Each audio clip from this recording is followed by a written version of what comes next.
Good afternoon. It is Monday, August 15th, 2022 at 2 p.m.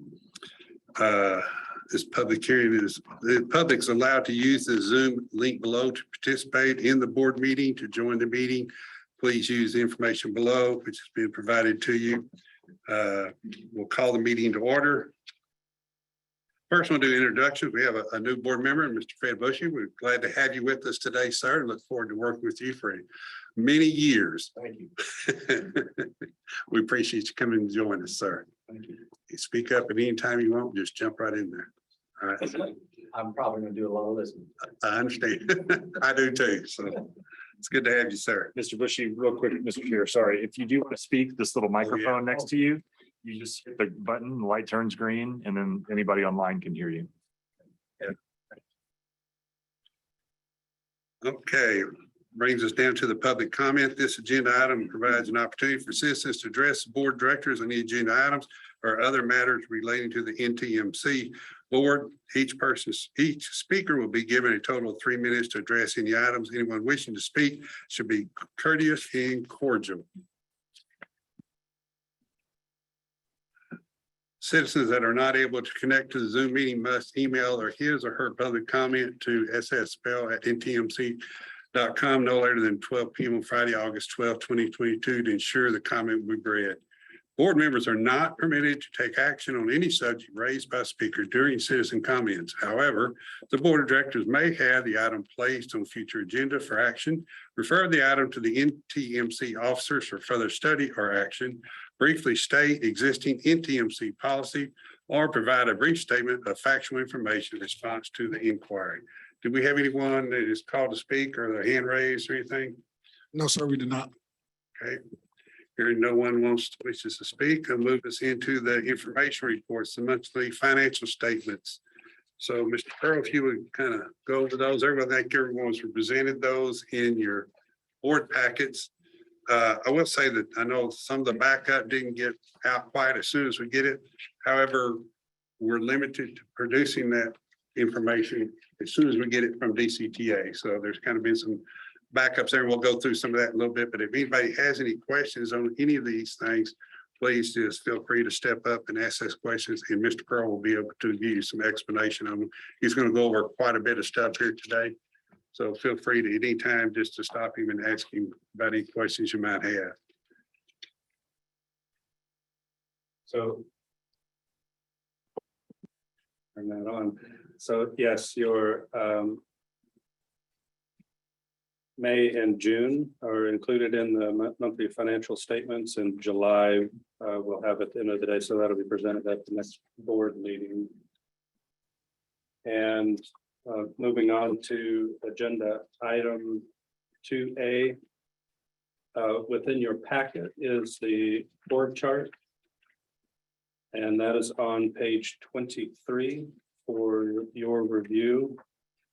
We did have a mechanic resign, so that'll be reflected on here. And then we have several positions for bus operators that still need to be filled: customer service manager, and maintenance for a parts coordinator. So we're trying to continue to fill the positions as quickly as possible, but we have to have good applicants in there to fill those positions. So we are continuing to review applicants as well as try to get these positions filled. Before we move on, did anybody have any questions over the financial? I have one. Okay, go ahead. To just get the, have a bunch of pages. To get a total of all sources of income, what do I find that?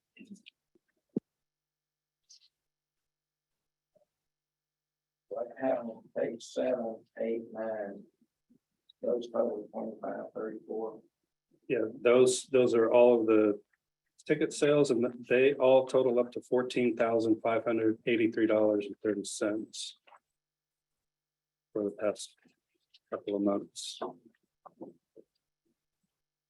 And is there a page in here where I would go find that number? There is not. However, at the next board meeting, we will make sure that we have a total for these sales.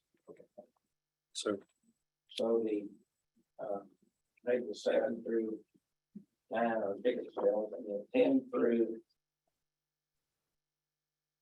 13, where the go first?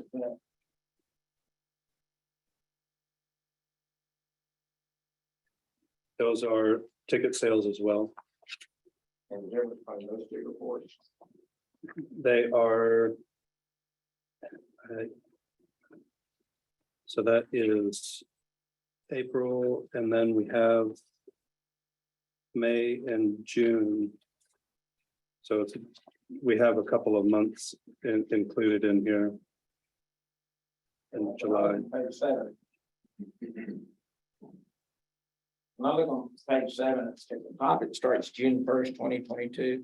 Yes, So I'm not seeing like April or May, just seeing June. Then page 10, it starts June 1st.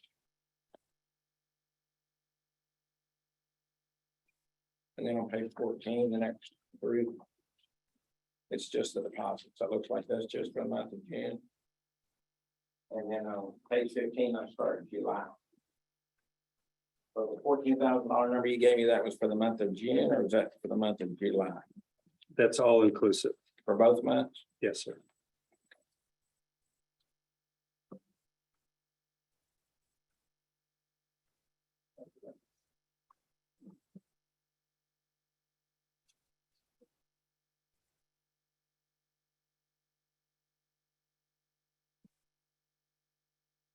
Any questions on the org chart? You know, on that, is there some way we could, in board, if you prefer to have it this way, it's fine to leave it. I was just wondering if there was some mechanism we could do in a report which didn't have to be so encompassing of each little ticket item. In other words, maybe categorize it out in a certain way where it shows us, I don't know if maybe on the. So what we can do is put a separate sheet in here that breaks down each month. And the categories that's relative to these. So you can refer to those. So it would be page 7 and 8 refers to this. This is the total dollar amount. And then go to the next month and total that out, what that refers to the month and the ticket sales. Would that be, that way it's just all in one sheet here that'll be at the front? That's what I was thinking of. That way it clarifies a little more. It gives us a little more composite look at it. We can still have the backup to see it, you know, detailed out, but I don't know that that would make it a little bit more easier to go through, I think. Yes, sir. We can absolutely do that. What was the rest board think of that? Is that okay with that? No, it's okay. All right, sounds good. And then another thought is, if we're collecting, let's say about 7,000 a month, and 2 months was 14,000. What does it cost us to collect that 7,000 a month? I mean, it seems to me that's maybe 2 employees. Not sure what everybody's salary is. The reason I raise that, when I read the newspaper, sometimes people are saying, we ought to have free, everything ought to be free for everybody. I don't know about free, but if we're spending 8,000 to collect 7,000, are we better served doing something? Interesting is everything being free. We will definitely get a breakdown for you on that cost. So I can speak to that a little bit if you'd like. On the DCTA board did hear some information on that through our service change process, and the feedback that we were getting was, you know, there is no appetite for on the DCTA side to go to free fare. However, the idea of a cashless fare system would be something that allows to continue to collect fares, but stop the cash handling, which is the major source of effort in the whole process. And so if this board wanted to provide direction to the general manager to evaluate, explore, and provide alternatives for that, then that would coincide with what the DCTA board is asking the DCTA staff to do in terms of fare collection across all of our modes. To that, how much difference would it be from what? I mean, why wouldn't the same system work on both entities? Why wouldn't the same system DCTA be doing work for the NTMC side. It would, Okay, it would. The point is, DCTA is also considering cashless fare as one of our initiatives in the future. yeah, I would like for us to see what they come up with, and maybe we just adopt something similar to that or something like that. See it work over instead of us having to do another study to. Okay. Compare what they're doing. Very good. Everybody think that's okay? And then two, some of this is what we collect, NTMC collects, correct? Correct. Some of this ridership comes from money that is paid to DCTA also, right? That's not in this. I would have to look into that to give you. Well, if you buy a month's pass or something on DCTA, doesn't that give you the right to ride the bus on several occasions? Right, our local and regional, daily, monthly, annual passes, whatever it is generally speaking, good across all of our modes. Okay. All right, any other questions? To that point then, am I hearing you say that some people buy their tickets from DCTA, some buy from NTMC, or it's all DCTA? It's a DCTA front end Okay, so these numbers we're seeing right here are just relative to the bus service that relative to NTMC the bus operates. Right.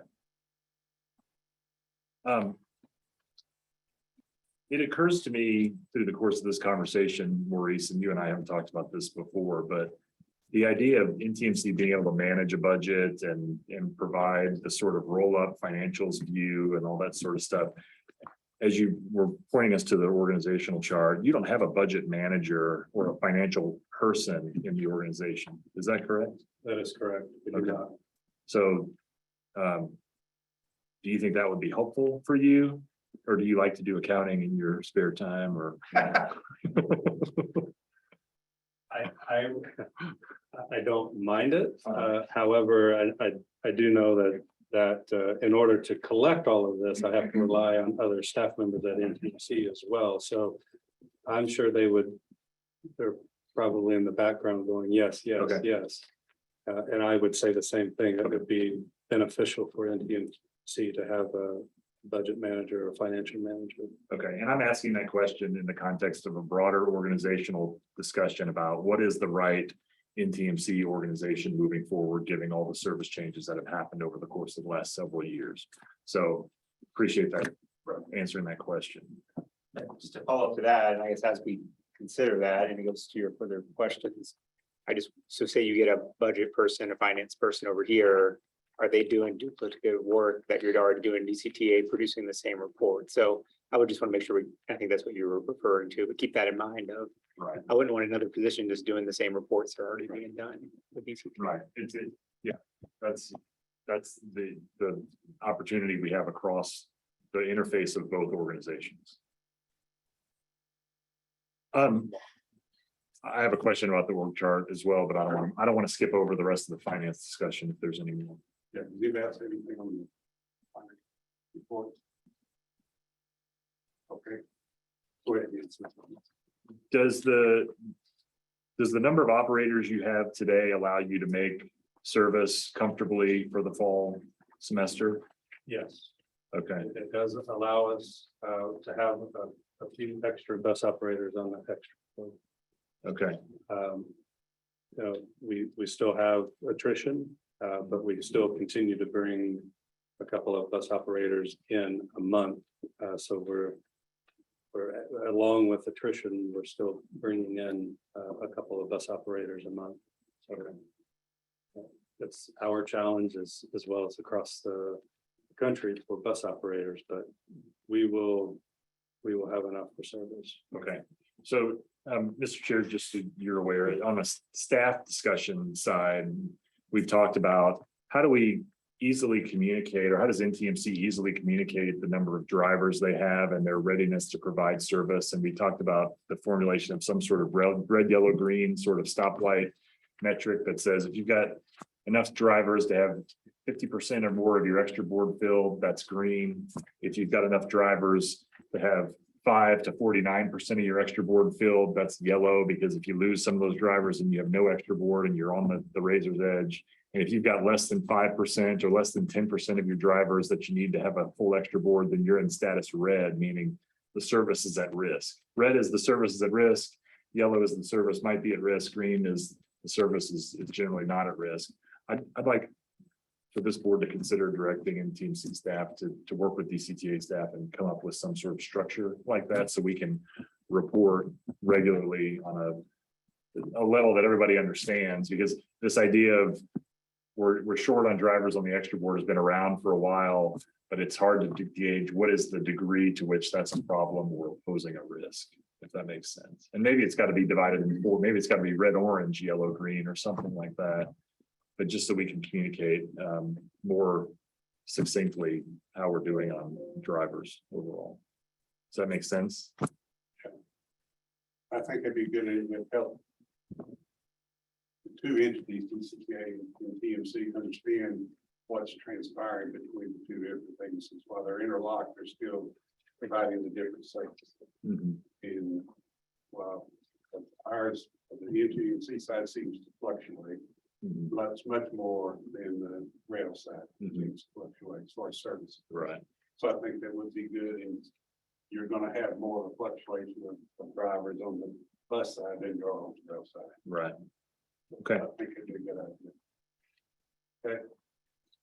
You understand that, Mr. Pearl? Yes, sir. Okay. And we do, NTMC staff does meet with their counterparts at DCTA on a weekly basis and provide updates on the number of bus operators. So it is something that we look at on a daily basis on where we stand. We know how important the service is coming up starting on August 29th. So we want to make sure that we've got enough personnel in order to make sure the service goes out and it's efficient service. So we do meet, but having the red, yellow, green in place is a quick response. So it's in there, we can put that in Teams and it's updated daily. So everybody across the board, both entities know exactly where we're at. Yeah. I think that's a good idea. Benchmark type situation that you have, this is what your benchmark is for red and yellow. green, and Correct. orange. And that way you can just fill in the blanks and it's up there, it pops up each time. Yeah, and maybe it's 4 different tiers, Yeah. you know, Right. 5 levels of DEFCON, whatever it is, you know. But- Sounds good. Okay, thank you. You bet. Okay, Ms. Pearl, you want to continue on, please? Yes, sir.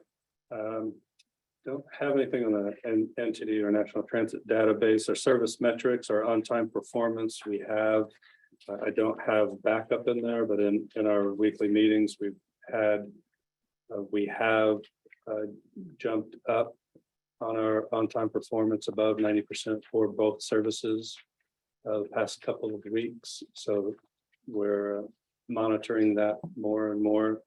And for our next board meeting, we'll have this information back in here. But our overtime is just above 13%. So we're continuing to monitor that as well. So we'll have our base, and then we'll have our where we're currently at in a graph to present at the next board meeting.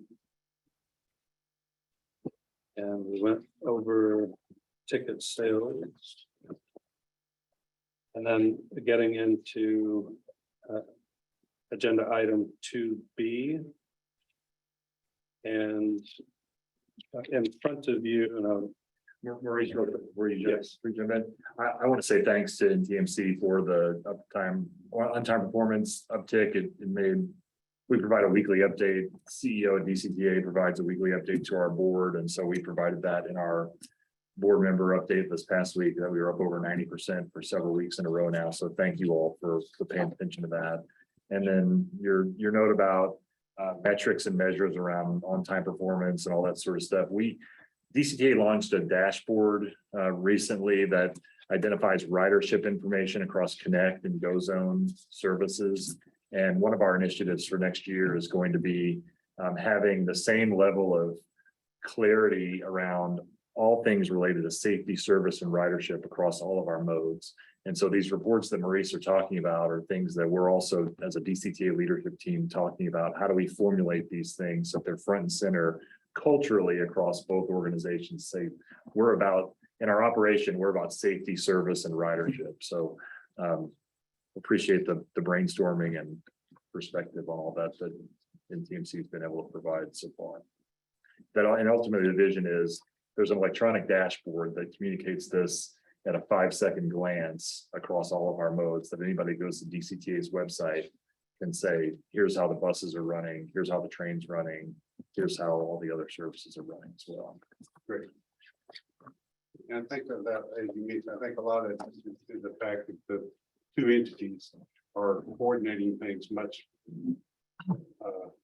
more efficiently now in providing each other with the information that you have, and so it's able to let both organizations kind of work off of each other. So I think it's great, and I appreciate both of you doing that. Okay. So in front of you, you have the North Texas Mobility Corporation. It's a change in net position. And it is these two documents here. I hope not to see them. And this is the projection for August and September. So at the end of August, projecting 1.8 million. And again, it is an estimate that NTMC will be under. And then for September, we'll estimate approximately just over $1 million under budget. And we'll have more clarity on this at the next board meeting or two, but just wanted to make sure that the board does have what these estimations are. And I do know that rising costs, inflation, fuel has taken a toll on pretty much everybody around the country, and it is the expenses have gone up considerably. And what I would like to propose, based upon this information here, to bring up to the board for consideration and discussion would be a one-time bonus for all NTMC employees of $2,500.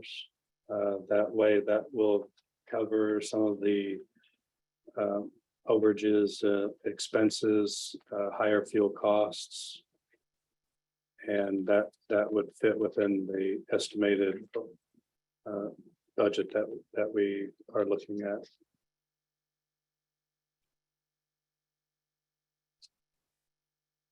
For context, DCTA staff will be having a conversation with the DCTA Board of Directors on a similar vein.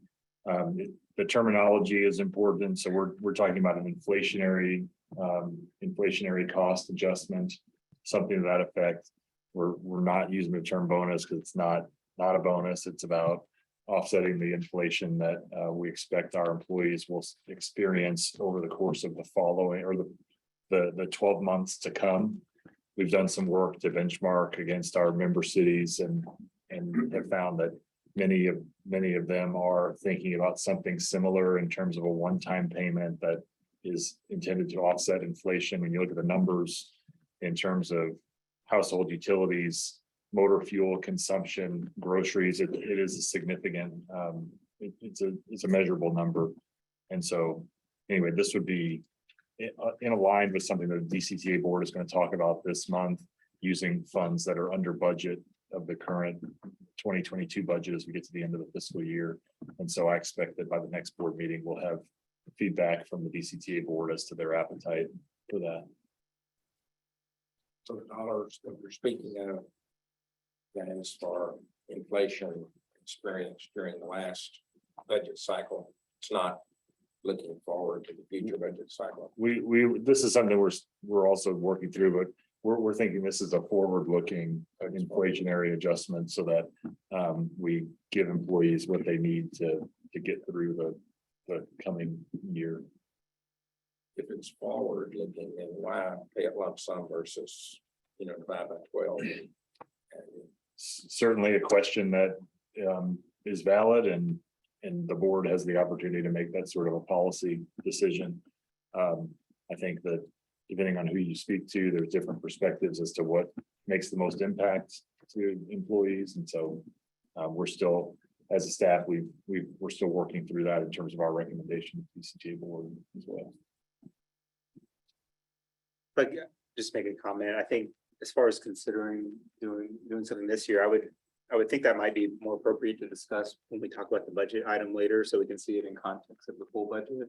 And to your point, as we're talking about comparison cities, I'll just say in Denton, what we currently have in our budget right now is 4% recurring, a COLA for 4%, and then we have a 2% one-time merit.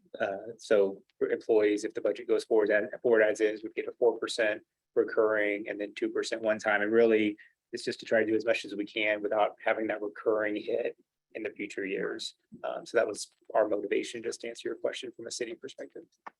But the important part for this is it would be paid, whether it's paid out over the next 12 months or paid out in one lump sum, it's utilizing this budget underrun that's here, if I'm understanding you correctly. That's correct, yes.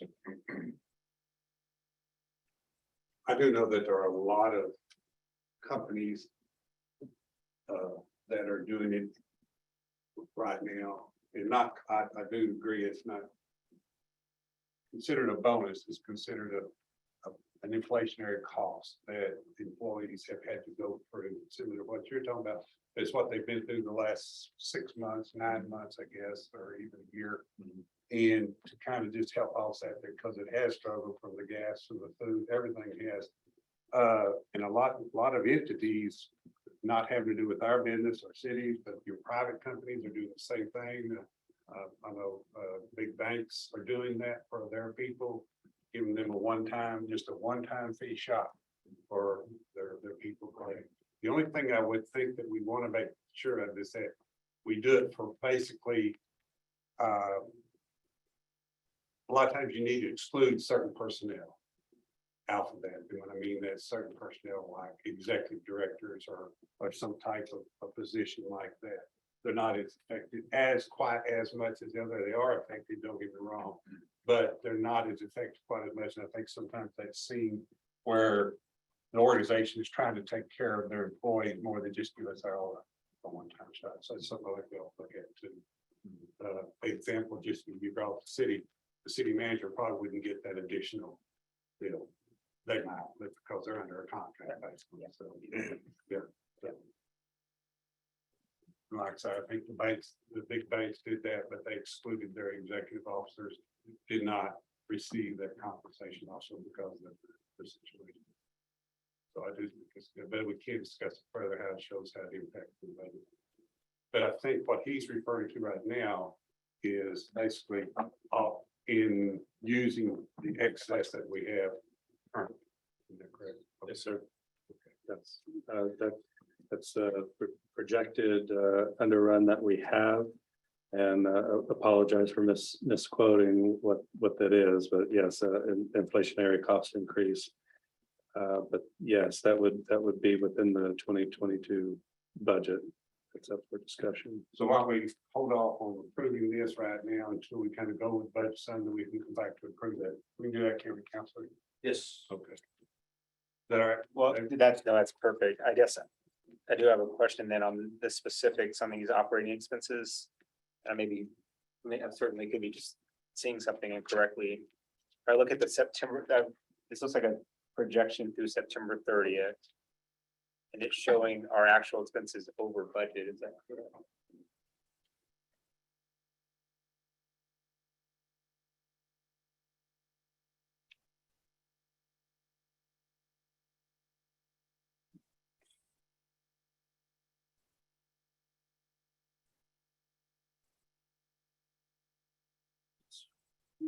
That's for the variance, correct? Where you're referring to the one. Well, it's showing 6.2 million in expenses at a budget of 6.1. And it looks like that's a projection for the rest of the fiscal year. So just going off that, I don't see where the excess funds would be.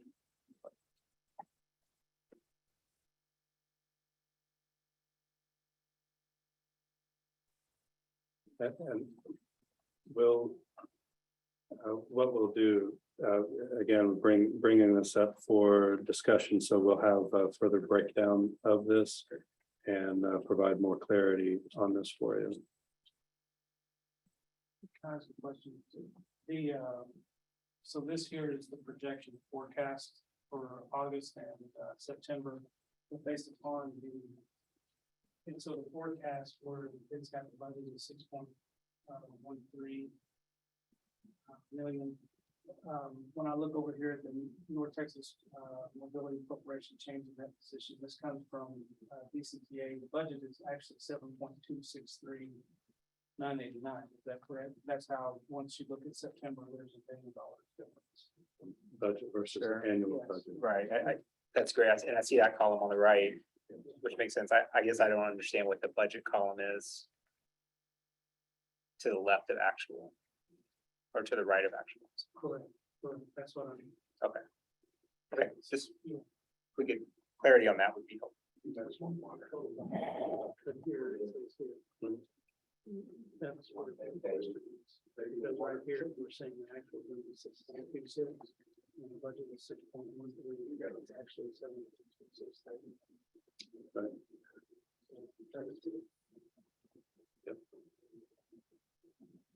Yeah, a little bit more clarity on. Thank you. And I see the annual budget column, so that certainly could justify it. I was just curious on what the other column means. Yes, I was.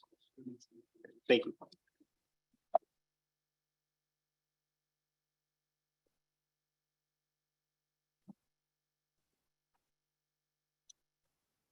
Then we have Paul, you wanted to discuss the productivity summary tables that was provided by at the DCTA board meeting, is that correct? You know, what I've provided in the slide presentation is just a summary of how, of the board's, the DCTA board's service change decision. So whenever we get to that point, I can certainly walk the board through. Bless you. When you're ready to transition into the discussion about how the budget for NTMC is going to be affected overall by the service change. And we have some preliminary information on the budget that for 2023 with the January revision changes. We've been crunching some numbers, and we don't have it in the document yet. However, we are continuing to work on that to finalize the numbers. But as of right now, with the decrease in service and the increase in frequency, it is estimated to be between 30 and 40,000 savings for on the employee side. And then on the maintenance side, it's projected to be around $100,000. So we will have more clarity and an actual document on that provided at the next board meeting. But that is what we're currently looking at right now as far as what the savings would be from our level of service for this quarter, last quarter, and then how that's going to start in January.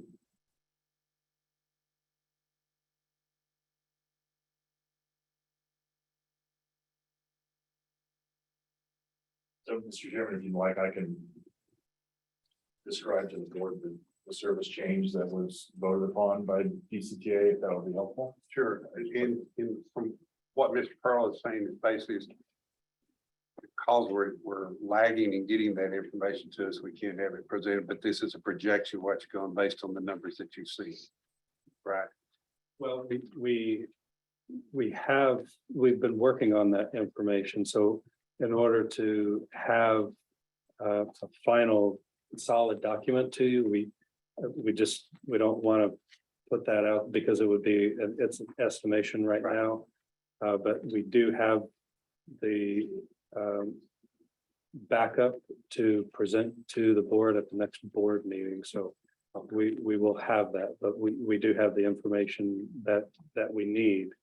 However, it is not solid information. So we want to make sure that board has that solid information, but be able to provide you with an estimate on the cost savings going into 2023 budget starting in January with the new service. Okay, good. Oh, okay. All right, we can look at the slide, please. Okay, so the service change that was voted on by the DCTA board at the end of July really is the answering of a policy question around what constitutes an effective bus route in terms of number of passengers moved per hour. If you recall the beginning of this process a couple of years ago, the hypothesis or the working theory was 10 riders per hour is our goal, our benchmark that we ought to be aiming for. And so that's really what started the whole process and conversation around providing service that's as efficient as possible and how that impacts the bus routes that are on the road.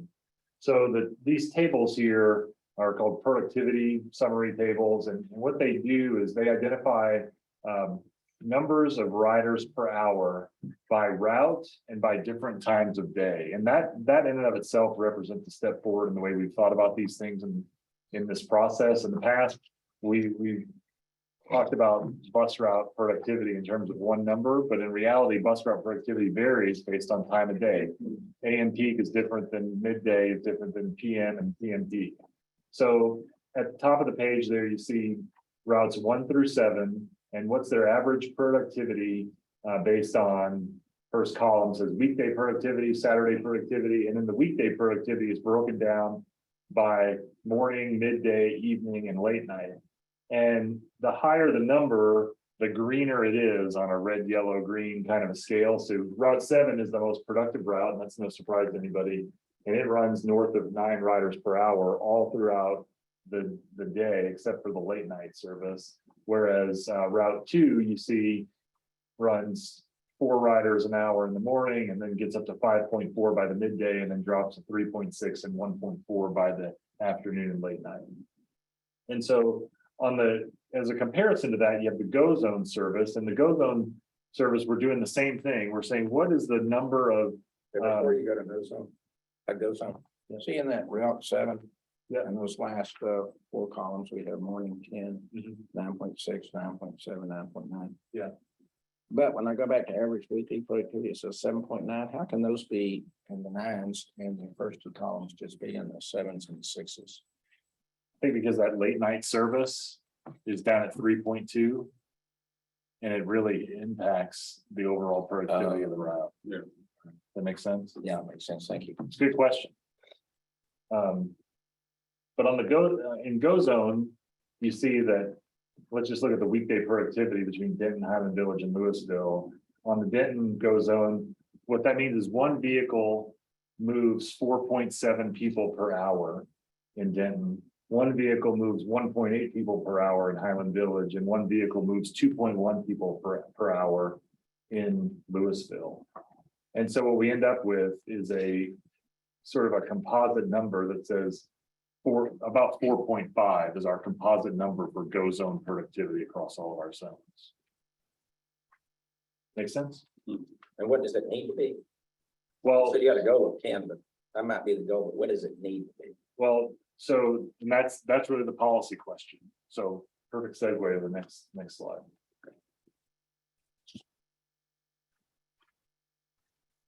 So one of the other analyses that we ran that we didn't hit on again in our last board presentation, but we use this metric that a Go Zone vehicle is about half as much to operate per hour as a bus. And so if we feel like Go Zone is the most productive we can be on a vehicle, and it runs 4.5 passengers per hour and costs half as much as a bus to run, that means a bus ought to move 9 passengers per hour in order to be as cost effective or as productive as a Go Zone vehicle. So one could say, and some of the alternatives that the board considered were, we're only going to handle bus routes that move 9 people per hour. But as you see on that previous slide, and really it's coupled down here, that sets a bar that only Route 7 could achieve. And so the board then said, well, let's look at different alternatives and say, what do we factor that productivity by a factor of 0.75 or a factor of 0.5 to account for the fact that the bus is always on a route. And if a person waits 30 minutes for or 40 minutes for the headway, they're going to get the bus as opposed to a goes on vehicle that is subject to the seat unavailability issue. And so that's where that equation at the top comes in. That was if the goes on vehicle is 4.5 people per hour, and it's half as much as a bus, so we double that. So we need 9 people per hour, but we're willing to pay a 50% premium for the bus service to be available. Then that means that the minimum fixed route productivity for a bus to remain is 4.5 riders per hour. That's what the equation says. And so then if you take that 4.5 number and you go back to the productivity table, you see that if you do that, you're at route 2, you can really run it through the midday and be north of that 4.5 riders per hour. Route 3, you can run it through midday, but see how it gets to evening 3.6, 3.2. So those routes are unproductive in this metric after 4 o'clock in the afternoon. And then route 6 and 7, they're productive all throughout the day, except for that late night on route 7 doesn't meet that 4.5 threshold. Does that make sense? So this is again the methodology that was. So next slide, please. And question, I'm sorry, go ahead. Route 7, is that the one over by UNT? Yes, that's the one that runs right in front of the Okay. And for the size of bus for that route, what's the capacity? Troy really is our bus mobility manager. What's the capacity of the Route 7 bus? It's a large bus. It's 60 stand with stand. So, Well, if we're averaging 7.9, what about having a smaller bus? Isn't that another way to help reduce your operating expense? Yeah, you go from, last I looked at the numbers, you went from about $50-some an hour to $60 an hour cost. I mean, $40, $45 an hour. You're saving about $10 an hour on a smaller bus. So that's not with capital. And what's the capacity of the smaller bus? Number of riders? Well, so on some of the routes, speak to your question, some of the routes we may find that smaller bus is more efficient to operate on, like 3. Whereas 7 has capacity needs during certain times of day, especially when people are going to classes and such, that we'll have to have the larger buses. But it's not easy to just do a equipment swap midday to a smaller bus just to save a few dollars. So we usually leave the big buses out there all day on certain routes because the capacity demands in the morning and afternoon. Like Route 1 that only has 3.4 average weekday productivity, that might be a possibility for that route. That route has been discontinued, but it was a small bus to answer your question. So it's either a 60-person bus or a 12-person bus. Right. Standing room on a small bus, you might get, if they're really friendly, 15, 18 people there. So.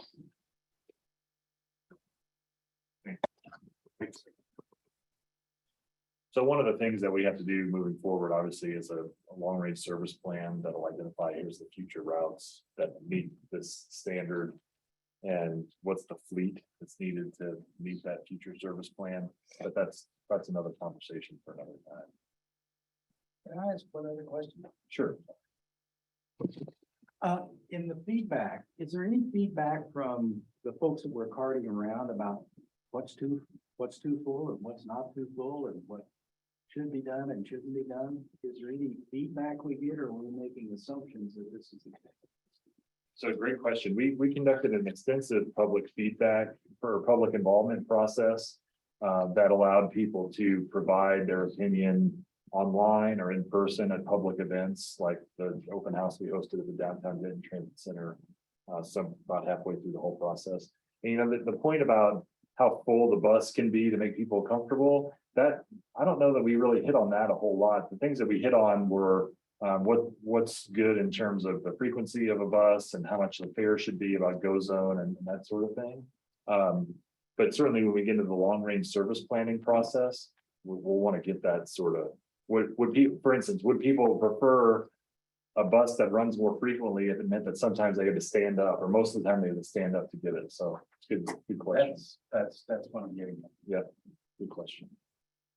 Or that if we were running small buses everywhere and sometimes you didn't get, if it's on a 15-minute headway and you didn't get it because you couldn't fit another body in there, standing or sitting, would that be okay with you? It's a good question.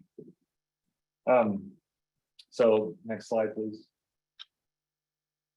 So this map, it's better to look at it on your handout. This map shows the alternative that the board began with, that they began to choose. And what this alternative says is that Route 2 would be discontinued after 5 p.m. and on Saturday to maintain the same frequency. Route 3 would be discontinued after 5 and Saturday, but maintain the same frequency. And the reason in Route 3, it takes on special significance here because you see the red markers that say ODB facility to the east and Serve Denton and St. Andrew's Presbyterian Church. These are all sites that were noted of high interest or high importance to our social service agencies. And so we put those on the map so that our board, VCTA board, could understand how they interacted with the routes. So that's the story on Route 2 and 3. And then Route 6 and 7, actually, they remain, or 4 and 5 are eliminated in this scenario. And then Route 6 and 7 remain, but the frequencies are increased to 20 minutes throughout the day, and then to 45 minutes on Saturdays for Route 7. And then you see the rest of those details here. And the table at the bottom shows what we expected the impact to be from a planning perspective. So again, the planner said this will cause about a 7% reduction in revenue hours, about $130,000 reduction in annual operating cost across the whole Connect service. It removes about 5,000 people from within a quarter mile of an active bus route when you do this, and it removes about 2,800 jobs within a quarter mile of a bus route when if this alternative were selected. And so the board took up this conversation and really began to hone in on alternative E, but then the question was about Route 2. And so if you turn the page, flip the slide, please. You'll see that this is the service change that the board ultimately approved. They approved alternative E, but with the caveat that it also eliminates Route 2. And so remaining will be Route 3, Route 6, and Route 7. Route 3 stops the weekday service. Originally, the alternative said after 5 p.m., but the DCTA board wants to make really sure that whenever the bus stops, people have gotten home from work and their doctor's appointments and all that sort of thing. So we're going to design a Route 3 service that ends once we're confident everybody's gotten home from wherever they were. Like at 7 p.m. Right, at 7 or 6 or whatever we think the right answer is. And then Route 6 and 7, you see that those were adopted as proposed, extending the service 7:45 on weekends, increasing frequency to 20 minutes in the peak hours. And then same thing on Route 7, increasing frequency to 20 minutes throughout the day and Saturday frequency to 45 minutes. And it'll be really good for us to see the impact of this increased frequency on Route 6 and 7 as to how that affects ridership.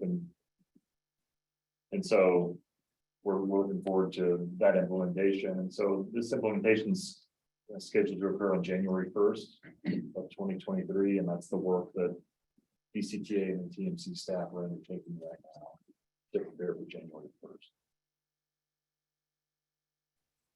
So when you don't have a bus route, is the GO zone available?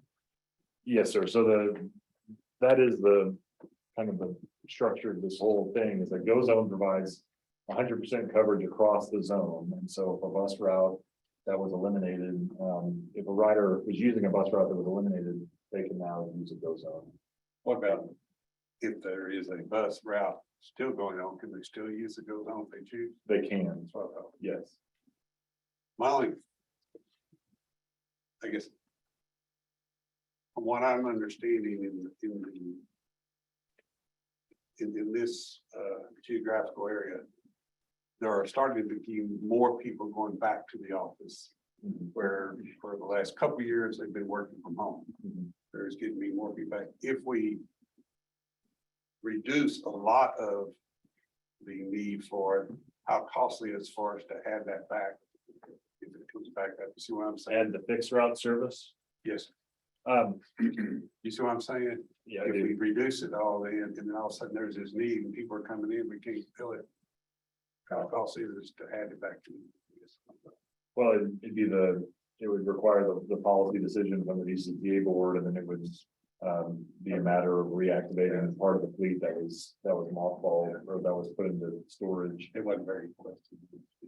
But that was my thought. No, no, no, I thought it is that, but So I think that the important thing, one of the important things I heard from the BCTA board through this decision-making process is that the opportunity now is to allow this change to take place and to be absorbed by the community, be fully absorbed by staffs of the two organizations, and then we immediately get to work on a long-range service plan that utilizes the GO zone data, which really tells of all the 60 some odd thousand people that ride that service every month, we understand where they're going, what their origin is, and what their destination is, and what is their time of day.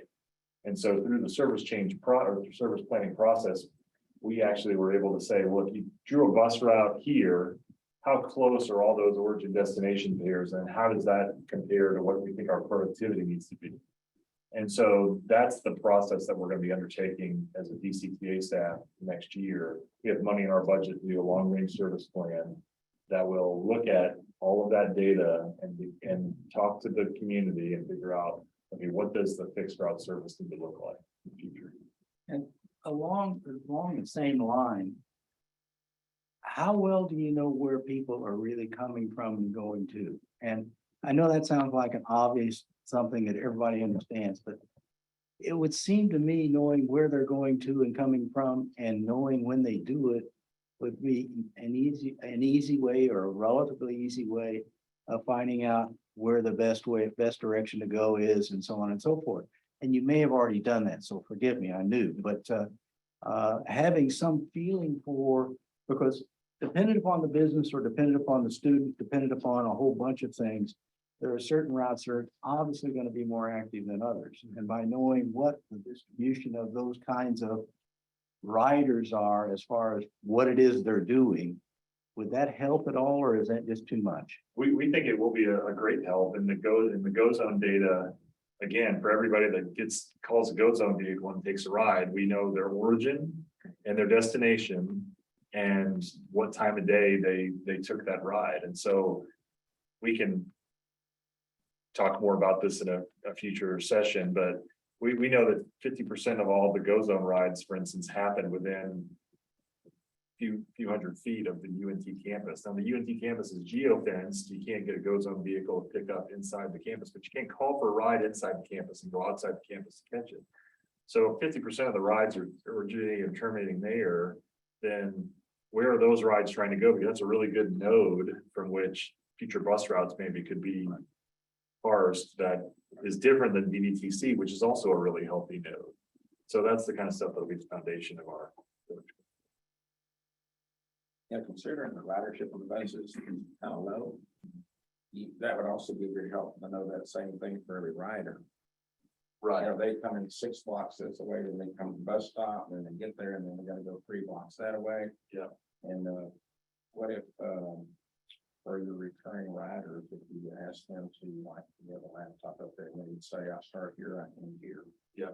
So today, it's a great point. And today we're capturing this bus ridership on manual tally sheets. And so that's prone to inaccuracies and doesn't give you the sort of fidelity, even maybe always to know what time of day the person got on the bus. But we have a project in our budget for next year to install automatic passenger counters that basically can identify what's the stop, where the person got on, how many people got on, that sort of thing. And even that would be a step forward on where we are about what are the most in-demand stops that we can make some assumptions on where those people are coming, if not outright doing surveys at some point in the whole process as well.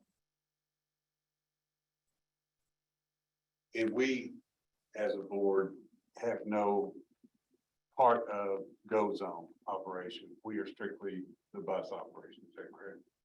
Correct. And everything else that NTMC, all the other services that NTMC runs on our behalf. Right. And that's what I'm thinking though, is because of that, I can see how the GO zone can help us in the future determine best routes from what you were just saying. How maybe either redesign our routes or to add routes or something like that. So correct. Is every car that's branded with the goes on logos, is that vehicle owned by DCTA? No, we have a service contract with VIA Technologies, I think. They're the company that runs the service. They have a lease arrangement with Avis, the people that do rental cars. So they lease a fleet. And then that fleet is branded with the GO zone labeling and all that sort of stuff. And I've that's, seen a lot of minivans, but then I've seen some little bitty cars.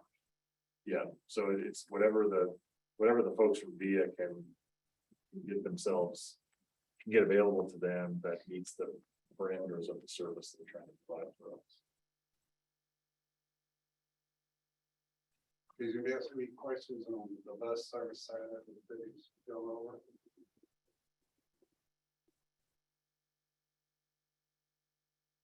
Anything else? I don't know on this. Obviously, DCTA is really interested in what is the budget for the bus service moving into next year. We have a public hearing on our budget. With this month's board meeting, we'll be doing a public hearing on our budget. And so, Maurice, could you explain a little bit more about what it is? What's the delta on what you either have or don't have from DCTA, or if it's just there's an amount of time that is still needed to process the information you got from DCTA so you can do a comprehensive budget, so that I can be able to inform the DCTA board. Sure, and we'll have that information in the next couple of days to you, if not tomorrow. Oh, okay. So we've got everything. It's just we wanted to finalize before sending that along and actually presenting it to the board. But Okay. what we're looking at as far as the number of hours and the employee costs, vehicle costs. So from the employee standpoint, any 30 to 40,000, and then from the maintenance side, approximately 100,000 in savings for the January service change. Okay. So message to the NTMC board today is we're in the $130,000 to $140,000 range on savings. Yes. And then you'll be able to give us the detailed budget information tomorrow so we can have our budget workshop. Yes. Okay.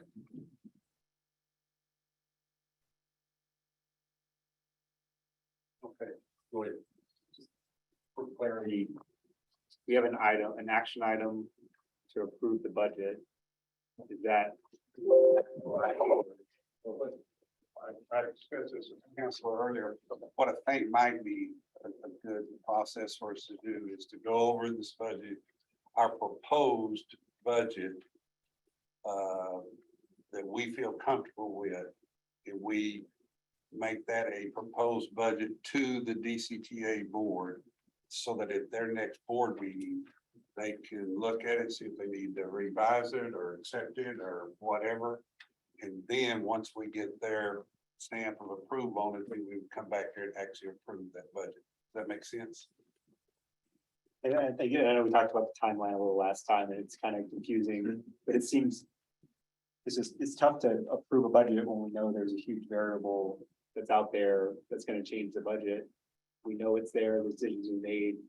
It seems strange to adopt a budget knowing that we don't know the numbers that the budget is going to. And I agree, and that's why I'm saying I think we can get enough information, from Mr. Pearl, here now to look at it and give a recommendation of what we feel the budget ought to be for this next year, for this year.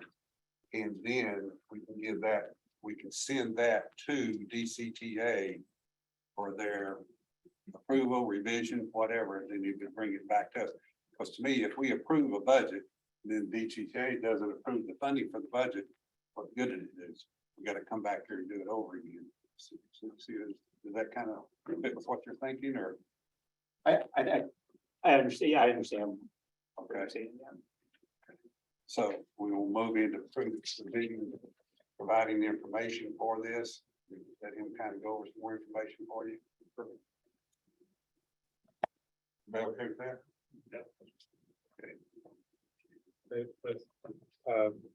To discuss it a little bit more and go in and kind of into personnel and what Paul was talking about as far as the budget and what we're looking at. You do have a document that was provided to you on your, in front of you. And that is a number of employees per department. And it is a sheet that looks like this. That should be Page 32. page 32, yeah. In the packet. So, want to be able to provide to the board what the number of employees in that department, and then the span of hours that we have to cover and the number of days. And then what the total number of hours are per day that we have to have somebody there. So in dispatch, for example, the hours of operation, Monday, Wednesday, and Friday, we have an employees there from 3:45 a.m. until 11:15 p.m. Tuesday and Thursday from 4:30 a.m. to 11:15 p.m. and Saturday 6:30 a.m. to 7:30 p.m. This Monday, Wednesday, and Friday, the dispatcher is in there for access or for fixed route. So whenever they get in there, they are there, and they've got on Monday, Wednesday, and Friday an access employee that comes in at 4 o'clock. So they're waiting for that employee, make sure that they get their equipment and trips and out the door. So that's our current coverage for dispatch. For the road supervisors and safety, we have 5, and it's typically, it could be one employee for 7 or one employee for 8 on the road supervisors and safety, and this is due to the density of the routes, and we providing university service as well as routes on the periphery, being able to monitor that like we do now. So we have the number of employees that we currently have that does cover the hours, and it gets us what we need as far as being able to monitor the service. And we can go on down through here, customer service. And if you have any questions on this, please feel free to ask. Mechanics, that's typically, and it's an industry standard, one mechanic for 7 vehicles, revenue vehicles. So with the maintenance employee that just resigned, that puts us right in line with the 1 to 7 on the mechanics. Facilities, and again, we have the time frame, time span, number of days, hours for each department, and feel that our current setup that we have for the number of employees is efficient for the service that's provided and going forward as well. Yes, sir. Question on that. I know that goes on, it's handled by DCTA, whereas we're providing maintenance. And DCTA contracts with VIA, for the goes on vehicles, I take it VIA is providing all the maintenance on those vehicles as compared to DCTA providing the maintenance. That's correct.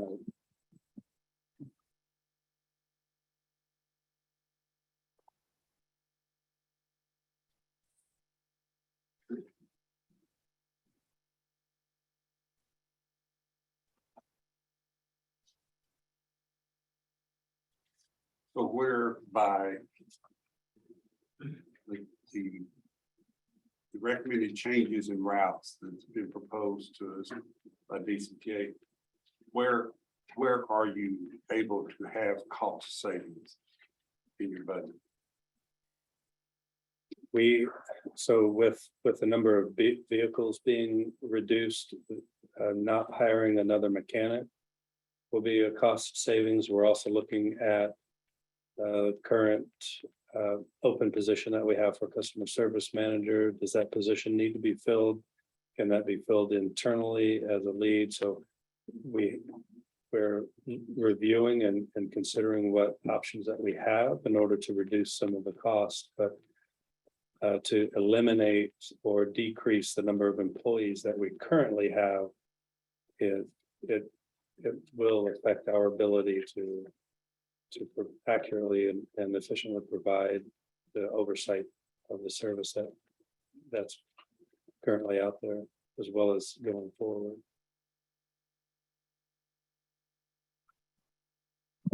Where on this do we see 7 customer service representatives? I see 5 mobility service representatives. I guess that's 5 mobility service representatives and then a mobility assistant. And customer service manager, is that are those the same positions? Yes. Okay. And then where do I find 8 facilities people on this org chart? Because I see a facilities manager. Have the facilities manager, and you're looking at facilities. I see 2 custodians. The service attendants as well. Lead service attendant, custodians. And so that should be our. And what's in the job description of a service attendant? They are the ones that fuel the buses, put fluids in the buses, clean the buses, vans, and maintain the yard as well. Okay. For the fleet. All right, so I mean, that makes sense that those people would exist, but it doesn't line up with the heading of facilities. When I think facilities, I'm thinking people that clean the building or people that work on the building, all that sort of stuff. The reality is we have a backlog of maintenance on the facilities that NTMC occupies. I'm looking around going, who is the facility manager that gets these projects done and all that sort of stuff? We don't have it on the DCTA side. And there doesn't appear to be anybody on the NTMC side that does that either. And the facilities manager, Jeff, he's the one that completes the reports that get sent to DCTA on a monthly basis on the facilities. And so he is the one that would be in charge of that. That would be our go-to person on that. But your point, those lead service attendants and service attendants, it sounds like organizationally they belong more under fleet manager. Seems like gas in the vehicles and those. Seems like it would. Right. Kind of rename their positions, put it into their different organizational. Well, how long has the parts coordinator been vacant? That's been vacant about a month. We've had a couple of interviews, but it's just not what we're looking for. And then we had a mechanic that was going to move into that position and then decline that position and resign. So we're trying very hard to get that position filled again. The maintenance or fleet manager has taken over those duties in the interim. I have an unrelated question, maybe. I keep looking at this chart up here. We do not actually set the fare rates for the bus riders. Is that fair to say? DCTA does that? Correct. Okay. Considering that, here I see they have a bus rate of about $1.50, then they're gonna go up so much per mile. During the last year, when we've had such a spike in fuel prices, has there been any increase in fare, the cost of the fare? That has not been modified at all by the DCTA board. No.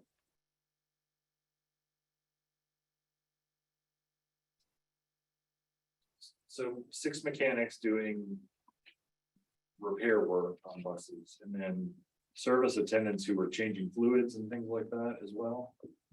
Yes, they service the buses as they come in, they fill the fuel, fill the buses with fluids, clean the buses, and then park them.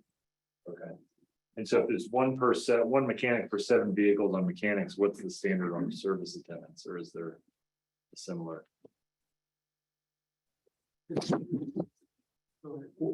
Might add to that also, that they're still doing the COVID prevention, so that's Correct. the fogging of all the equipment is time consuming, so. So there is still additional cleaning that does go on, and I will say at some of the other transit systems that I have been at, and I've ridden the buses here, and they are a lot cleaner than a lot of the other transit systems that I've been at. So I've met with them, told them they're doing a great job, because usually you look into a corner or a crevice and you find something, but they really do a good job with the personnel that we have. Okay. You wanted to add something, John?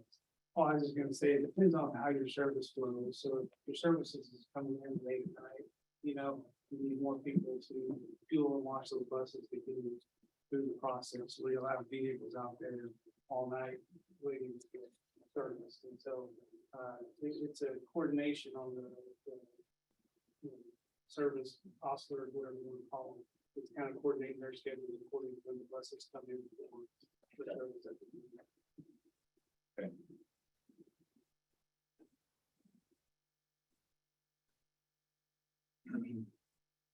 So the facilities manager. And I guess this is back to what you were bringing up, Paul. Exactly, who does he oversee? He oversees the custodians, the lead service attendant, and the service attendant. In the search, okay, he does oversee. Yes, Okay. And that's, okay.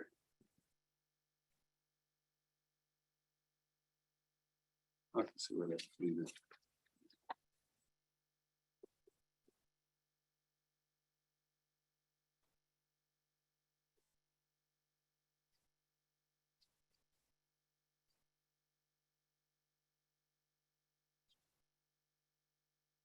Any other questions on that part of it? We talked last week, Maurice, about trying to get a snapshot of over the course of the last 3 years or so, what has been the budget for NTMC? Because if we could overlay, here's all the service changes we've had. Is that what this is? Yes, that's Okay. this big document here, that's in front of everybody, and it does list out. If you look below the numbers, starting with A, it has FY19 salaries, wages, and benefits increased by 1.23 million from 2018 due to addition of 6.25 FTEs. And then an increase in enrollment and improved benefits as outlined in the CBA. And then moving on down to B, FY20 salaries, wages, and benefits decreased 758,000 from FY19 due to the reduction of 35.5 FTEs, as noted in G and L below. And then C, FY21 salaries, wages, and benefits decreased 1.64 million from FY20 due to 135,000 decrease in the DCTA budget. DCTA position eliminations implemented, and NTMC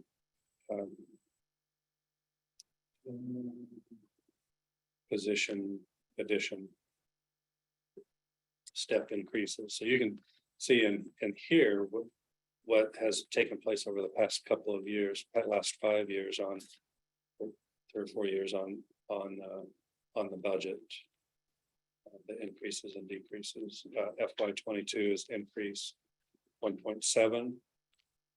Addition of 480,000 approved. Overall staffing needs, 241 increase to planned merit increases. Step increases, so on and so forth. Is there a way to get this to a line graph or something that it can be understood at a glance. Okay.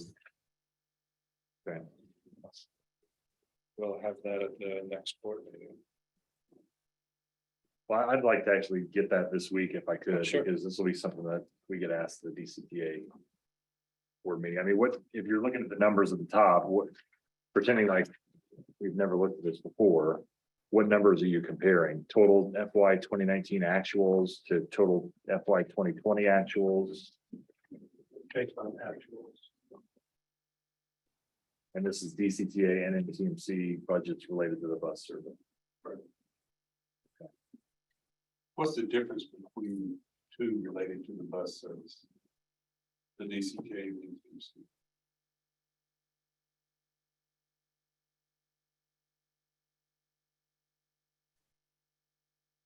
I'm not sure I understand your question. Well, you've got a DCTA, like I thought you just said that both of these, the DCTA budget and the NTMC budget are both related to the bus service. Is that what you're saying?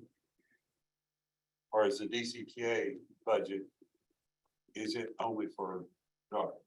I mean, for the rail? Only for the rail?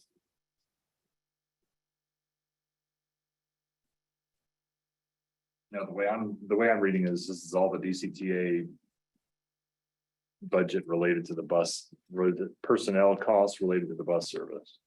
Okay, we're trying to get to a snapshot. There is a perception, or some people may have the conclusion that our bus service has gone, our service on the road has gone like this, but the costs have not followed suit. And I'm trying to get to a snapshot that tells that story, either affirms it or proves it wrong. And so this is only people, but there's also just the maintenance side and the fuel side and all that sort of stuff.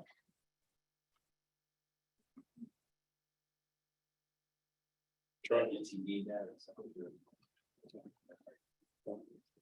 So NTD will have all of it.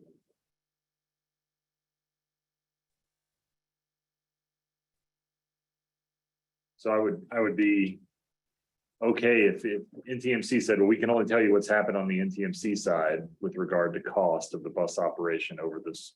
I think the period is right, 2019 to 2022 and 2023 proposed.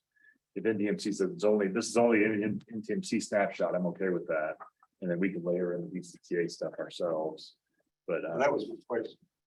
Kind of, we know what's our side of it, but how do we know what, other than what the numbers they give us, what the DCTA side of it? yeah, and I work with those people too, so I can I can get that part. Right. But I would like for NTMC to be able to say, this is what we've It's spent. our portion. Yeah. Yes, and that was what I didn't answer it very well, but that's what I was.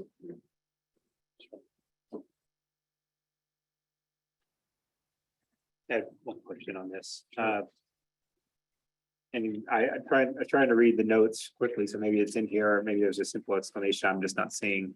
When we look at the NTMC for FY 2019, showing 2.68 million in personnel expenses with 151 FTEs. And then in 2020, that bumps from 2.6 million to 7.2 million. But the FTEs drop by 20 or 30.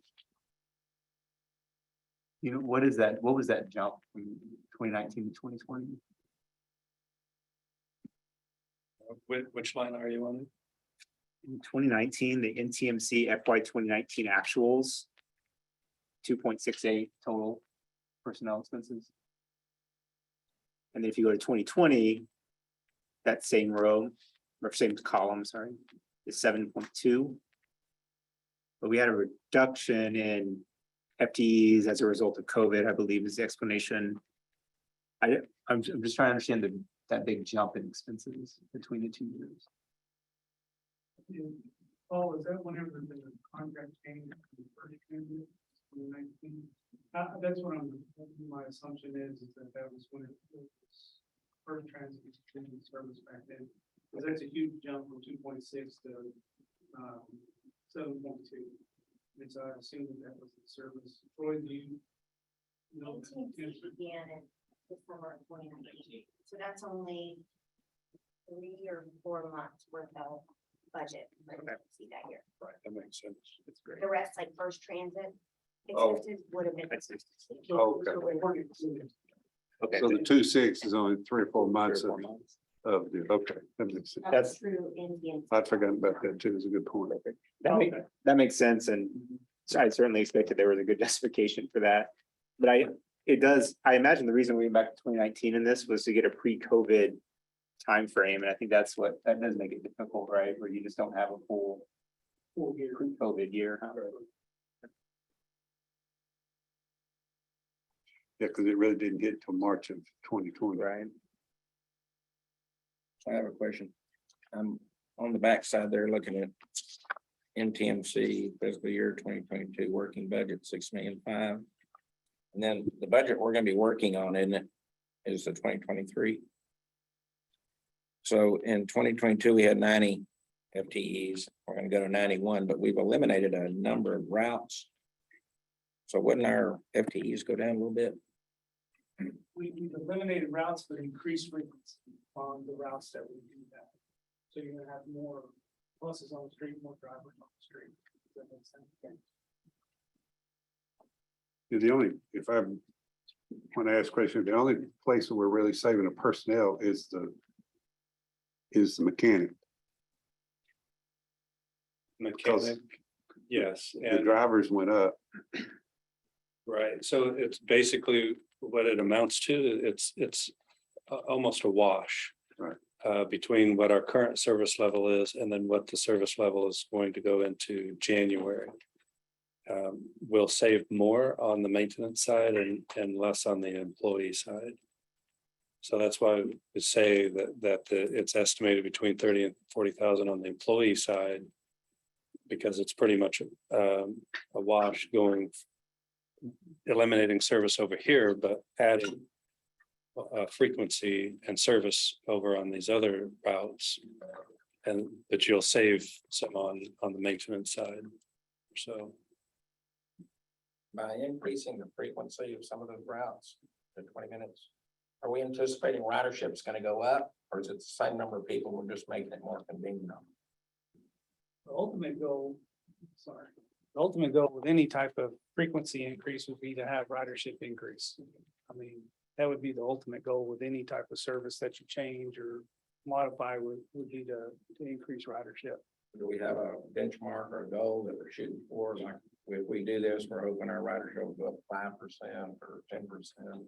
That would be a DCTA question that I think, based upon their planning and their studying, what they would expect. I would assume.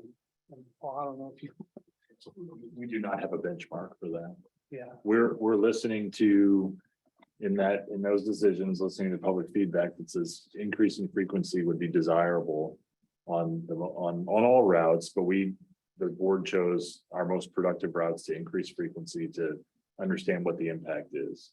And so we'll learn through the course of this service change.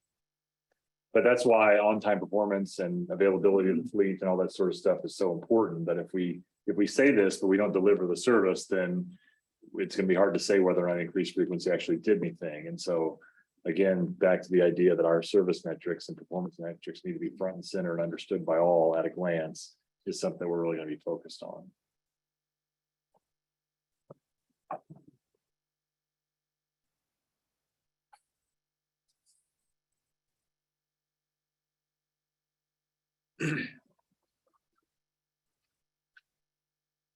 So are the numbers that are needed to draw the graph that I'm describing, are they on this sheet, you think? Yes. Okay, Yeah, we'll have that to you tomorrow. all right, thank you.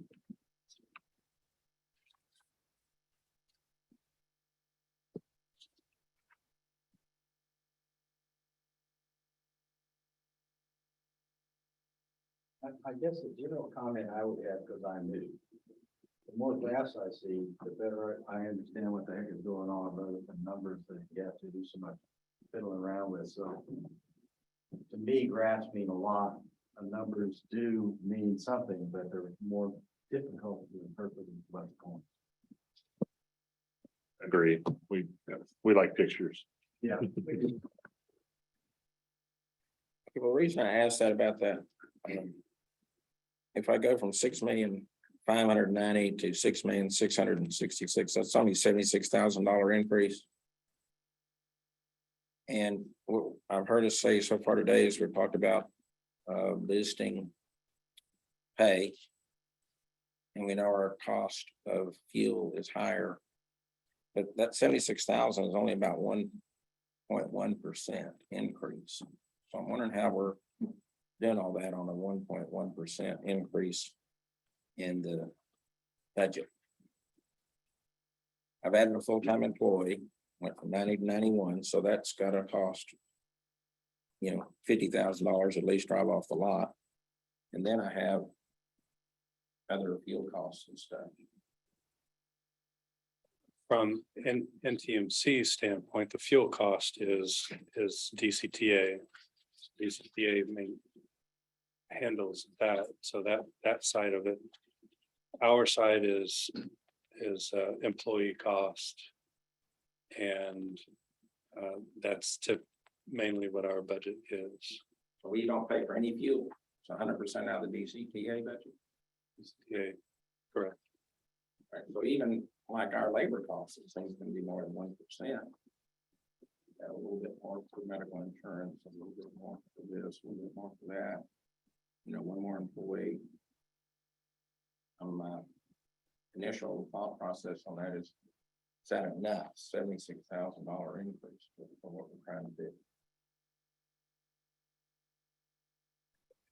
And it's definitely something that we can go back and revisit and make sure, work with our counterparts at DCTA that's in line with what we need and what our budgetary numbers are, what we're looking for, yes.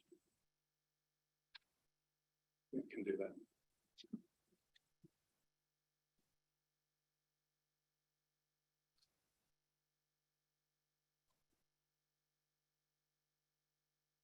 And back to when we were discussing about the cost of inflation package, providing that would not be included in this budget, correct? Because it's coming out of excess from the prior budget. Is that correct? Correct. So the inflationary cost increase would come out of the FY22 budget. Would not come out of 23. We don't even get longevity pay or seniority pay. Is there more years in the system? And any increases that we provide are going to be are accounted for in the 23 budget.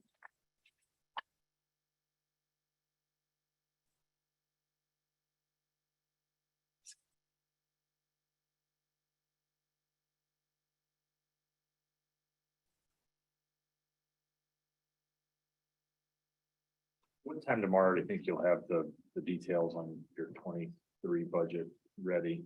And I'm just thinking, we've got to be ready for our DCTA board meeting. We published that packet on Friday. So we'll probably need to block significant chunks of time this week to get our budget folks aligned with you and make sure we understand these schedules and all. So if you could give us a timeline as to when you think it's going to be, and then here's the blocks of time where we can sit down side by side at the same table and go through every schedule.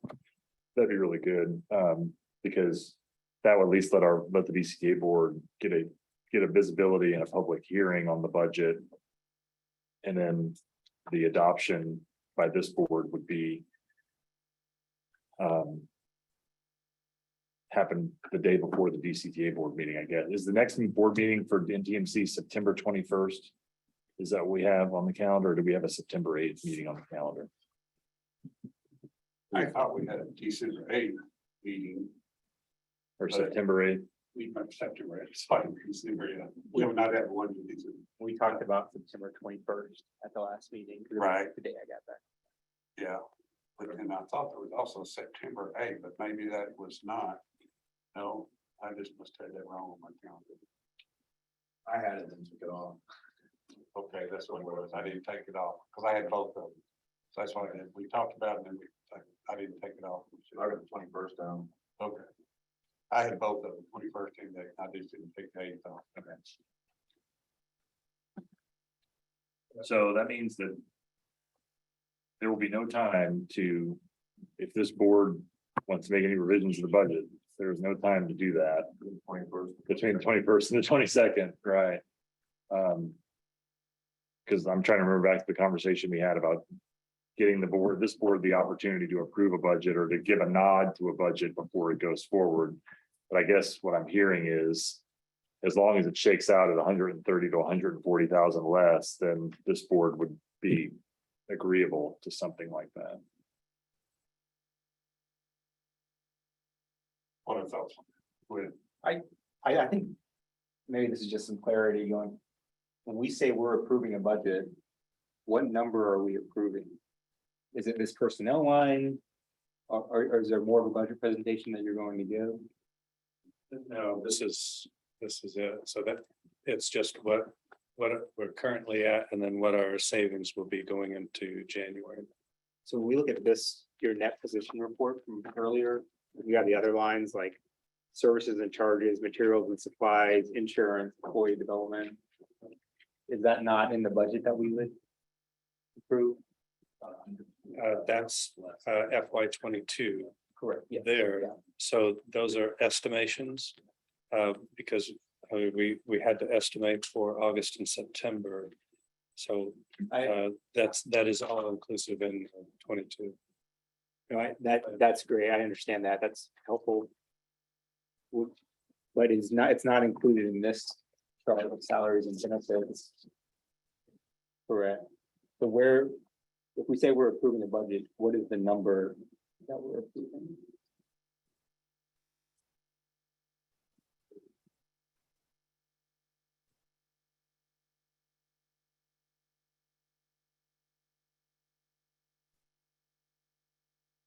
Or are you looking for this for 23? Right, I'm sure. not sure what we're approving. Right, so at the last column, the NTMC proposed budget FY 2023 is the 12,053,000. I think what he's asking you is, what he's asking you is a breakdown of that. Gotcha. Well, I guess it is. Line item. Even to that question, even to that point, you said it's 12 million. Wouldn't that also include the DCTA portion though? And isn't this only personnel expenses that we're looking at on this table? What about all the other expenses that go into the NTMC budget? And we can provide that. Yes, we can provide that breakdown. Further breakdown. Yes.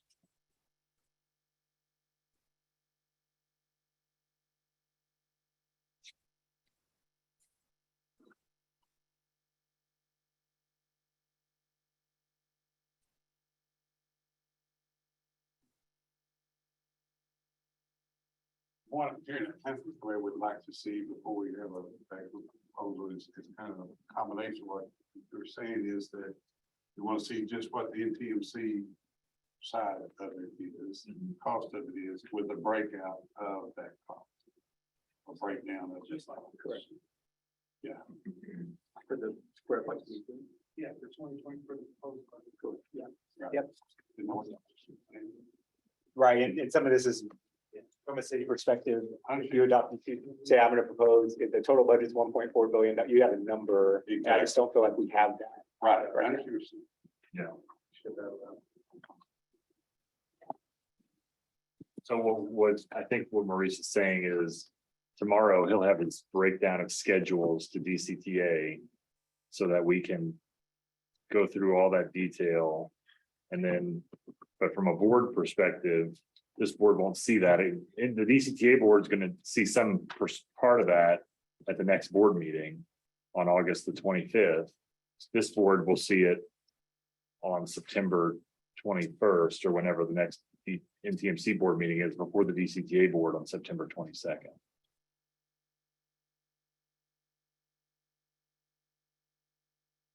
But our intent. Can this be sent out by email tomorrow? As soon as we send it to you all? Each member of the board. Or you can vote via email, and you can send comments, so if you send them individually, not responding to others, then I guess if there's an issue. We can start from that if we need to regroup. Have a special meeting. Yeah. Special meetings are not a problem for me. I've been through a million of those. So I'd rather have special meetings. Yeah, really.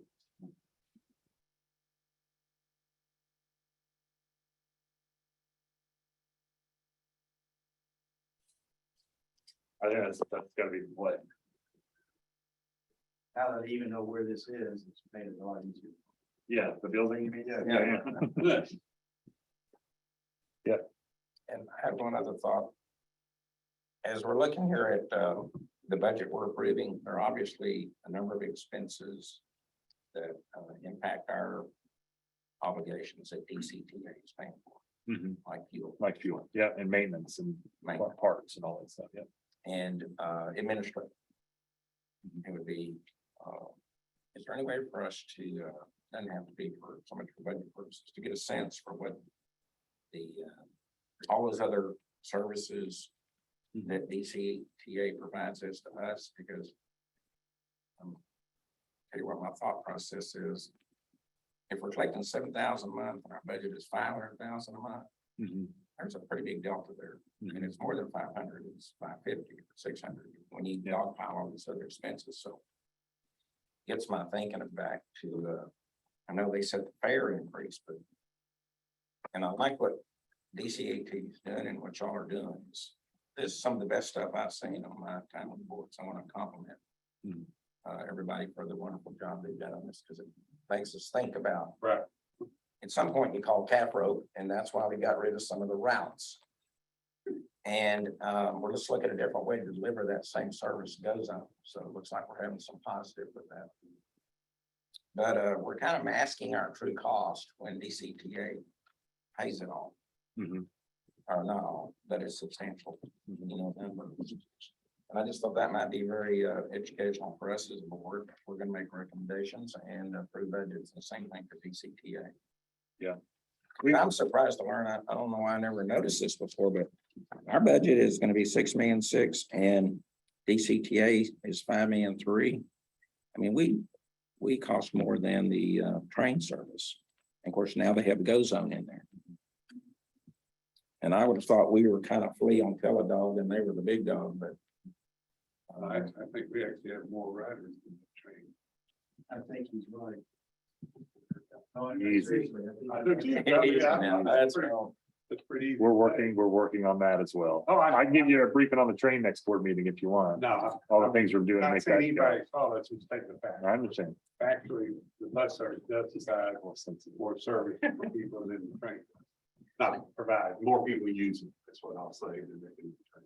But as y'all continue from a management point of view to evaluate our routes and which routes are working well and which are not, seems like we have the true cost of the service or the cost per passenger mile.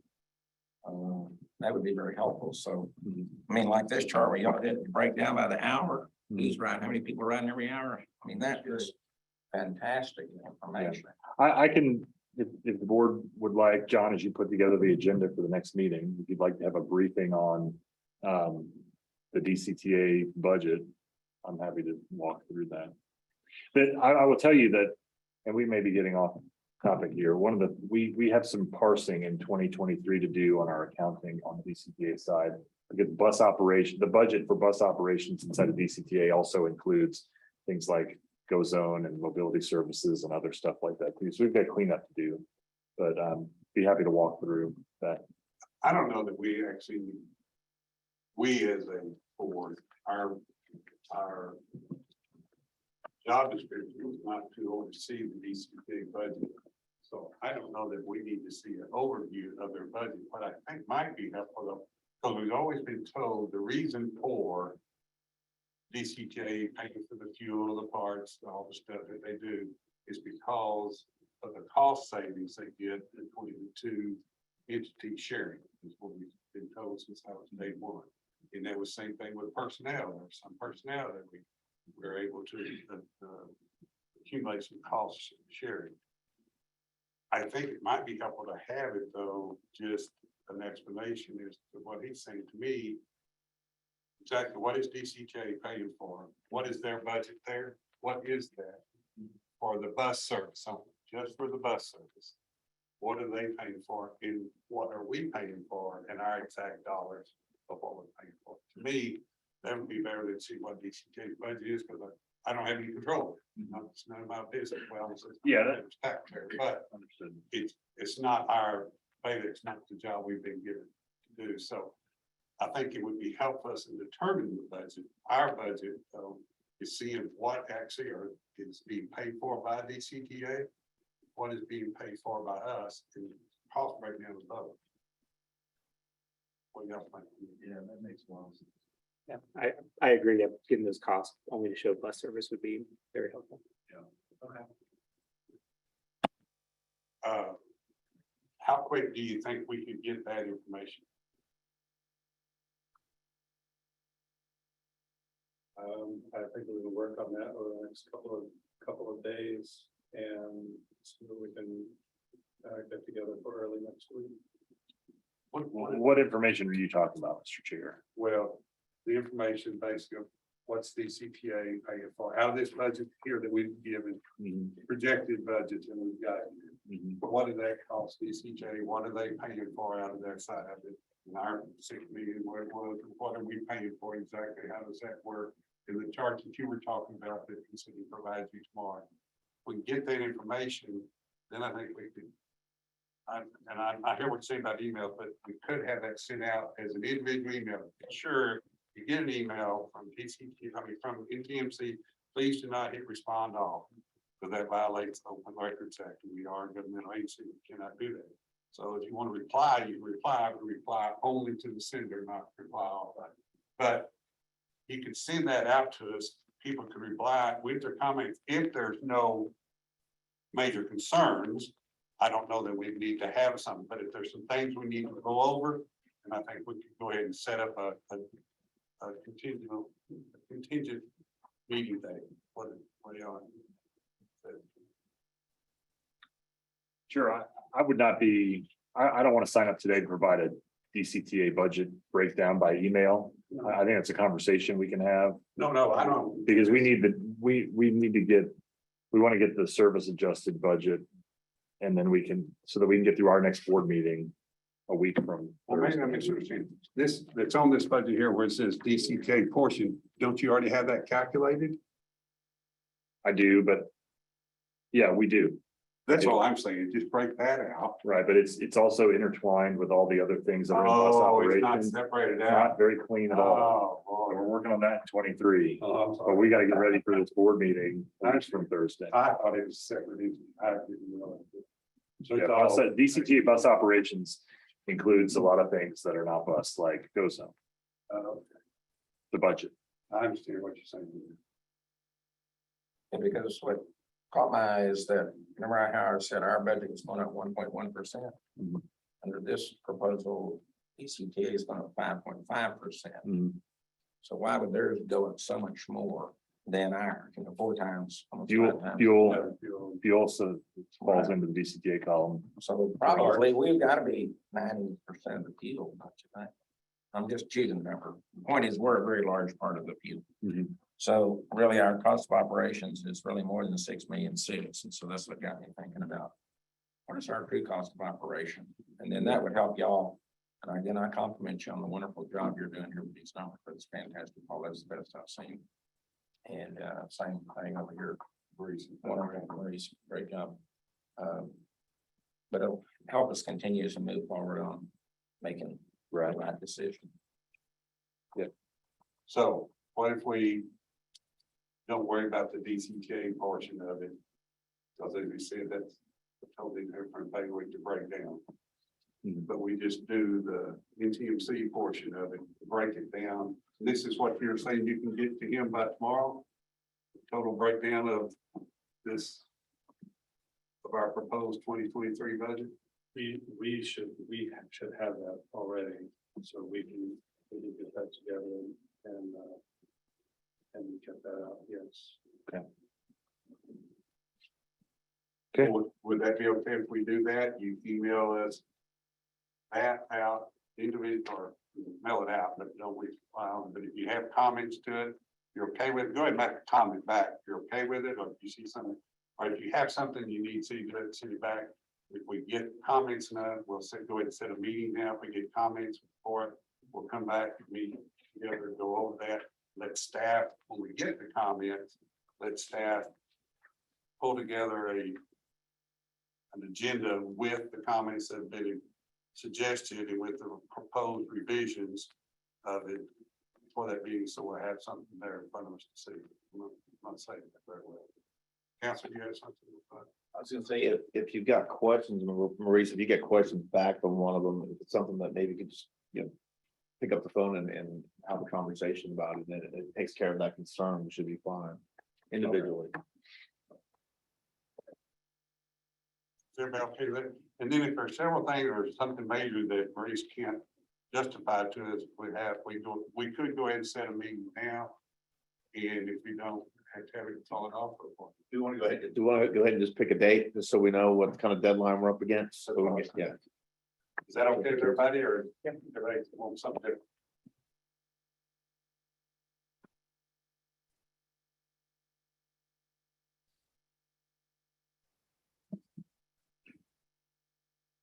Because he's gonna get you some stuff to take to the DC, for our portion of, for the NTMC side. Maurice is gonna get you something to take within the next day or two to take to your board meeting on with DCTA on what date? A week from Thursday, 25th of August. We publish our packet the Friday before the Thursday board meeting. You can have the agenda in there, but some backup could change. You can do that, can you, Counselor? Oh, yeah, absolutely. You can change backup if you had to. Our board likes to have. I'm sorry, I was just going by legal. I didn't know. I understand.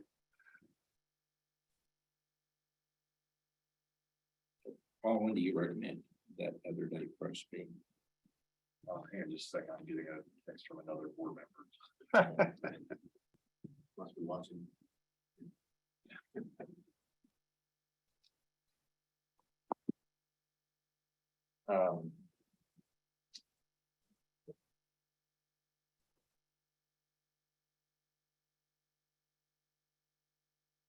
So, well, we had that September 8th on the calendar. Looks like I could still do that in the morning. Like 9 to 11. Well, I take that back. Probably got a conflict pending that I don't know about yet. When.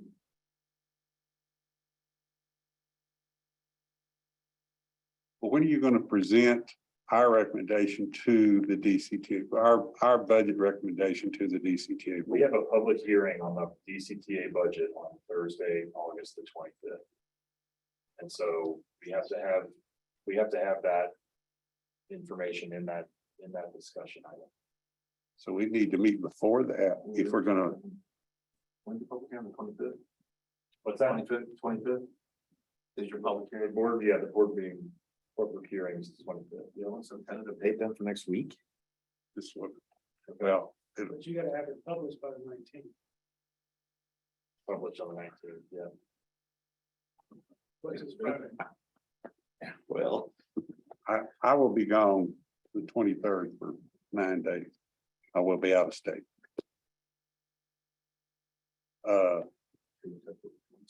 Have a conference. yeah, What put it on Monday the 22nd, just as a placeholder. that, I was even say the 19th.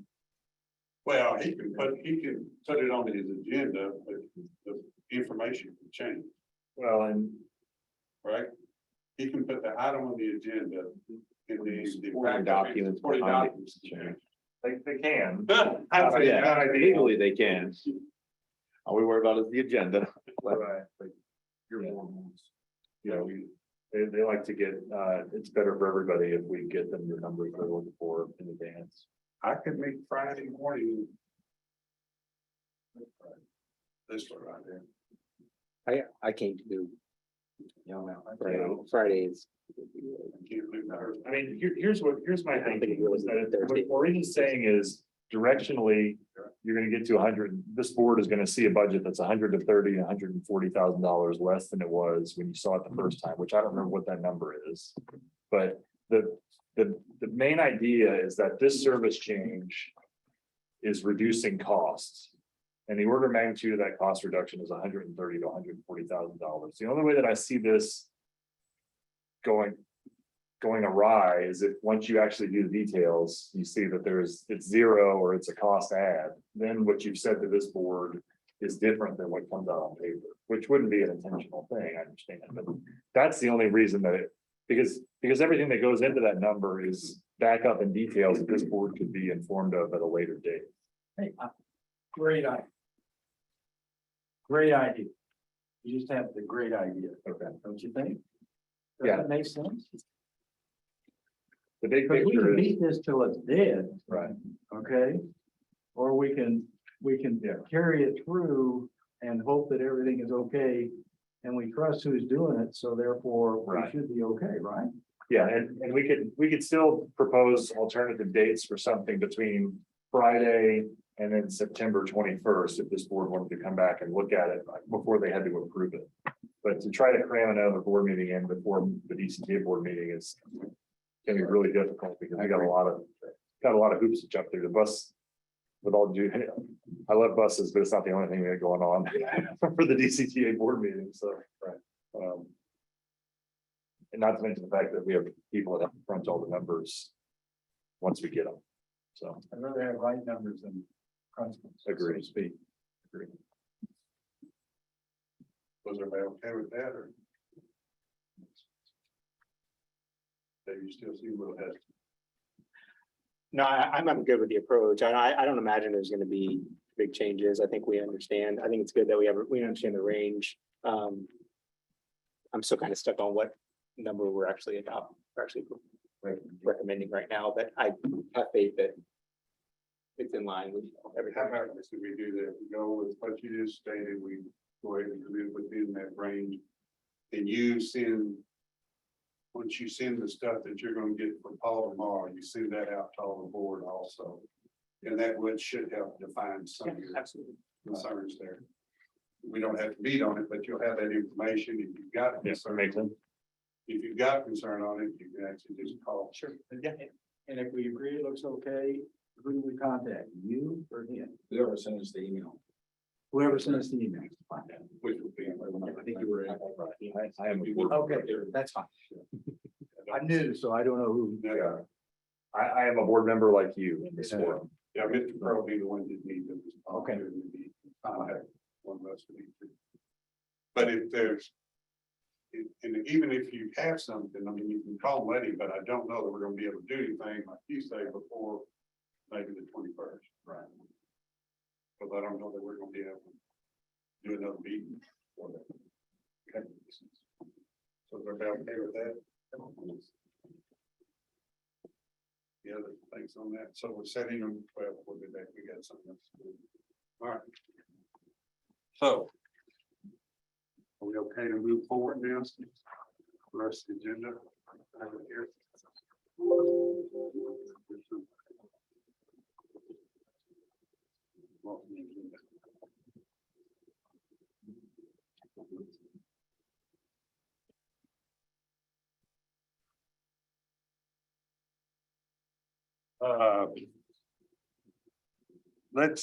Is there, does anybody kind of running long on time here? We've got a long range plan. You presented that. Do we want to go over that now or wait and do that for the next meeting? Y'all want to, we can go over the long range plan now. And that'll be just a placeholder for now, but we will have that more information on that at the next board meeting. And let's do that. For to see. Okay, that brings us to item D, consideration next board meeting be September 21st, 8 AM, correct? Is that good for everyone? And there is some discussion regarding that because this room will be used. Is that, am I correct, Sean? And we were told that, I think, DCTA is having their interviews or something on that date. That's why they wanted to move the 21st. At this time, I don't think that's gonna happen, but why don't we, if we don't have it here, we could also do the board meeting at the DDPC or bus op. We could do it in the community room at DDPC. We could do it at the bus operations and maintenance building up in Denton. I can give you a tour of those two there, board member Bushy. So let's just leave the date and then we confirm with Keisha. I think this will be available, but we can confirm. So what day are we leaving? September 21st? The 21st. It looks like from 8 to 10.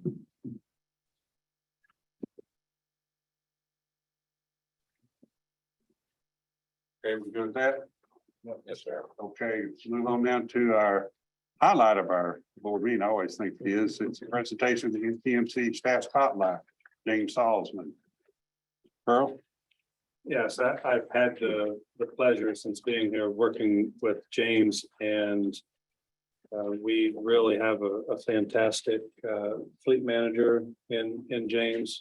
Very easy to work with, always at work, always willing to help, always thinking of what we can do better in fleet.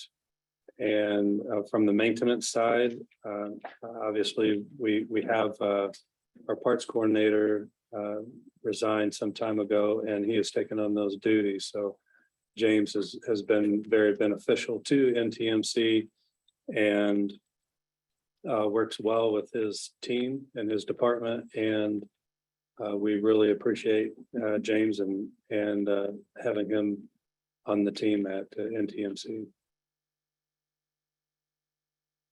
Ms. Cloud, I don't know if you're listening or not, but if you're not, we hope that the staff, I'm sure they will pass on our thank yous very much and our appreciation for the work that you do.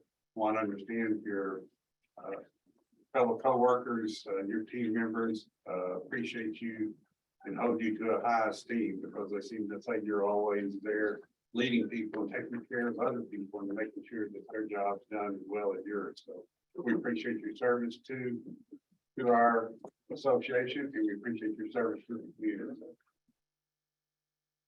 Great. Thank you so much. I am here. Well, we appreciate you, sir, and we couldn't do it without people like you that always have that smile on your face and always ready to serve. So we thank you very much, sir. Great, thank you. Okay, next item is our future board meeting agenda items. We did that. Does everybody have anything they wanted to add to the agenda item other than what we've already discussed?